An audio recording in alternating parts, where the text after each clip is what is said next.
आपका स्वागत है आपके अपने YouTube चैनल महाअध्ययन में। आज हम करने जा रहे हैं हमारी हिंदी की वर्कशीट जो है हमारी छठी की कक्षाओं के लिए। और हमारी आज की वर्कशीट का नंबर है, यानी कि हमारे कार्यपत्र का नंबर है 12 और आज की तारीख है 5 नवंबर। आपको याद है ना, हम पाठ कर रहे थे नादान दोस्त, और उसी नादान दोस्त का भाग 5 आज हम करने जा रहे हैं। तो चलो अपने पाठ को आगे बढ़ाते हैं, देखें तो सही इस कहानी में और क्या खास बातें हैं।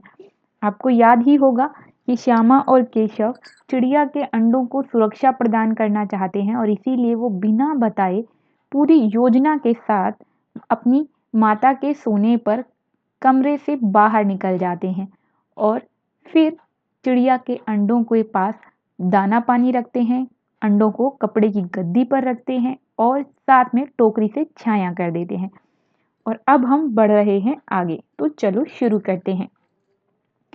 इसके बाद दोनों देखने लगते हैं ऊपर की तरफ और आगे दोनों चिड़िया बार बार कार्निस पर आती थीं और बगैर बैठे ही उड़ जाती थीं।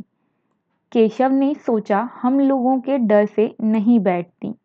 स्टूल उठाकर कमरे में रखाया, चौकी जहां थी वहां रख दी। श्यामा ने आंखों में आंसू भर के कहा, तुमने मुझे नहीं दिखाया, मैं अम्मा जी से कह दूंगी। केशव, अम्मा जी से कहेगी तो बहुत मारूंगा, कह देता हूं। श्यामा फिर कहती है, तो तुमने मुझे दिखाया क्यों नहीं? केशव कहता है, और गिर पड़ती तो 4 सर न हो जाते? श्यामा कहती है, हो जाते तो हो जाते, देख लेना, मैं कह दूंगी। इतने में कोठरी का दरवाजा खुला। अब यहां तक हमने पढ़ा कि दोनों बहन भाई चिड़िया के अंडों के लिए व्यवस्था करते हैं। केशव देखता है अंडे कैसे रखे हुए हैं और पूरा इंतजाम करता है।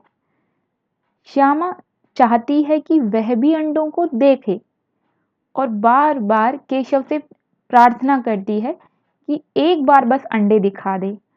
वो स्टूल पकड़ ले, श्यामा ऊपर चढ़ जाए और एक बार अंडों को बस देख ले। लेकिन केशव सारा काम करने के बाद स्टूल भी अंदर रखाता है, जहां से चौकी लाए थे चौकी भी वहां रखाता है, लेकिन श्यामा को अंडे नहीं दिखाता। अब श्यामा को बहुत झुंझलाहट होती है, बहुत दुख होता है और उसे अपनी बेबसी के कारण उसकी आंखों में आंसू आ जाते हैं। लगभग रोने को तैयार हो जाती है और कहती है, तुमने मुझे अंडे नहीं दिखाए, अब ये बात मैं अम्मा जी से कह दूंगी। तो केशव कहता है, अगर तुमने अम्मा जी को बताया तो मैं तुम्हें बहुत मारूंगा। फिर श्यामा कहती है, तो फिर तुमने मुझे दिखाए क्यों नहीं? केशव कहता है, इसलिए नहीं दिखाए कि अगर तुम गिर जाती तो घर के सारे लोग मेरे सिर हो जाते, यानी कि मेरे पीछे पड़ जाते।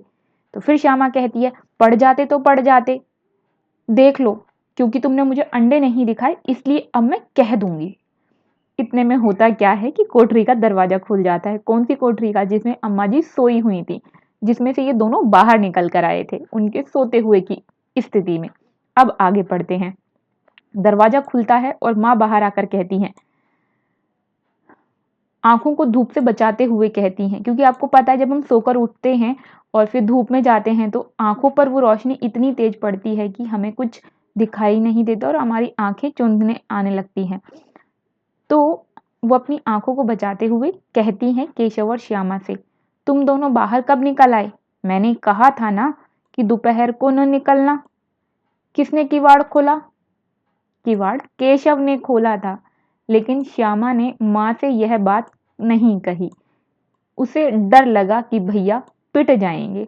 देखो, अब ये भी श्यामा बोल रही थी कि मैं अम्मा जी से शिकायत कर दूंगी, लेकिन जब अम्मा जी सामने आई और जब उन्होंने पूछा कि किवाड़ किसने खोला तो श्यामा ने बताया नहीं। श्यामा को लगा शायद भैया की पिटाई हो जाए, और उधर केशव को अपने अंदर ही अंदर डर लग रहा था कि श्यामा अभी कह रही थी कि मम्मा जी से कह दूंगी तो कहीं कह ना दे, क्योंकि मैंने उसे अंडे नहीं दिखाए।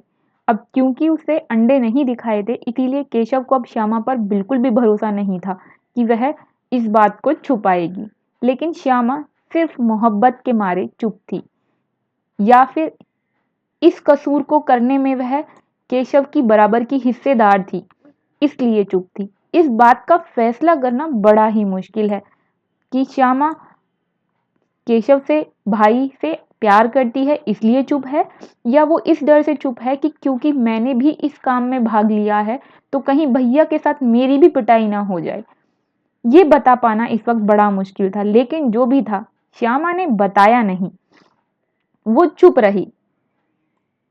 आगे माँ ने दोनों को डांटा और डांट डपट कर कमरे में बंद कर दिया और फिर धीरे धीरे उन्हें पंखा झलने लगी। पंखा झलने का मतलब हाथ का पंखा होता है, उससे उन्हें हवा करने लगी।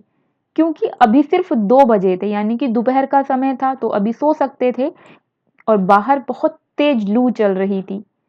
दोनों बच्चों को नींद आ गई। तो देखो अब दोनों सो चुके हैं। अब देखते हैं कि आज हमने क्या क्या पढ़ा और क्या क्या सीखा। माँ के पूछने पर भी दोनों में से किसी ने किवाड़ खोलकर दोपहर में बाहर निकलने का कारण क्यों नहीं बताया। तो इसलिए नहीं बताया क्योंकि दोनों बहन भाई मिलकर चिड़िया और उसके अंडों की सुरक्षा की देखभाल का बंदोबस्त कर रहे थे, और वो भी बिना किसी को बताए। और अगर वो, क्योंकि उन्होंने किसी को नहीं बताया था, इसलिए माँ के पूछने पर उन्होंने कुछ भी नहीं बताया, क्योंकि वो नहीं चाहते थे कि माँ को कुछ भी इस बारे में पता चले, क्योंकि उन्हें डर था कि बदले में पिटाई यानी कि प्रसाद मिल सकता है। तो बढ़ते हैं दूसरे प्रश्न की ओर। श्यामा की आंखों में आंसू क्यों आ गए?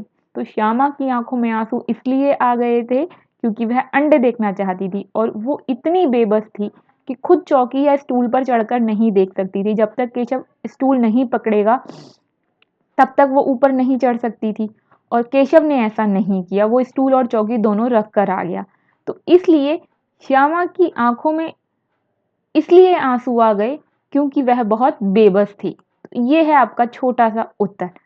अब माँ ने आंखों को बचाते हुए दोनों बच्चों से क्या क्या सवाल किए। तो माँ ने धूप से आंखों को बचाते हुए 2 सवाल पूछे थे उनसे। पहला पूछा, तुम दोनों बाहर कब निकल आए? दूसरा पूछा, किसने किवाड़ खोला? अब देखो यहाँ पे ये कितने हो गया है, ये जरा लिखने की गलती हुई है, यहाँ पे इसे स बना लीजिए। तो चलो मैं आपके लिए कर देती हूँ इसे स, इसे सा बना देते हैं।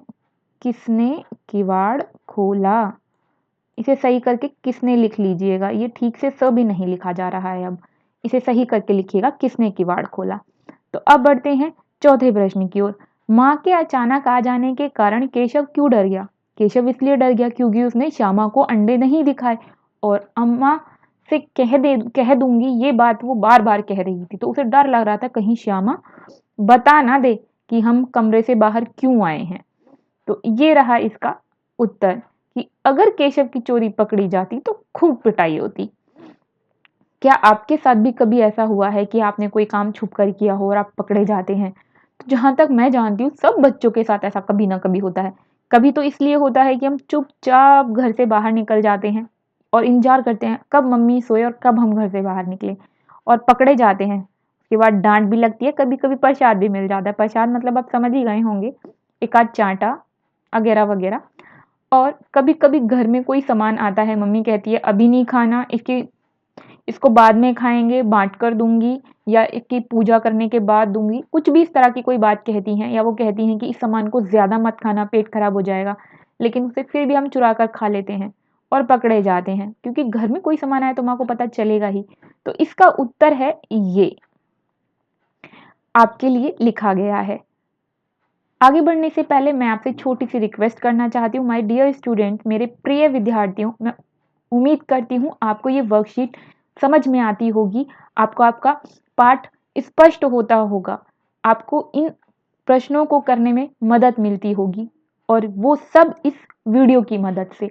इन वीडियोस को बनाने के लिए बहुत मेहनत लगती है, और मेहनत करने के लिए चाहिए बहुत सारी एनर्जी, और वो हमें एनर्जी तब मिलती है, ऊर्जा हमें तब मिलती है जब आप अपने चैनल को सब्सक्राइब करते हैं, वीडियो को लाइक करते हैं। तो माय डियर स्टूडेंट, प्लीज़ अगर आपने अभी तक चैनल को सब्सक्राइब नहीं किया है तो इस वीडियो के नीचे आ रहा है एक रेड कलर का बटन जिस पर लिखा है सब्सक्राइब, प्लीज़ उसे सब्सक्राइब कर दें। उस पर क्लिक करेंगे तो कलर चेंज हो जाएगा, मतलब चैनल हो गया सब्सक्राइब। तो फिर मिलते हैं ऐसी ही अच्छी सी प्यारी सी वीडियोज़ के साथ। तब तक स्वस्थ रहें, खुश रहें। नमस्कार और धन्यवाद।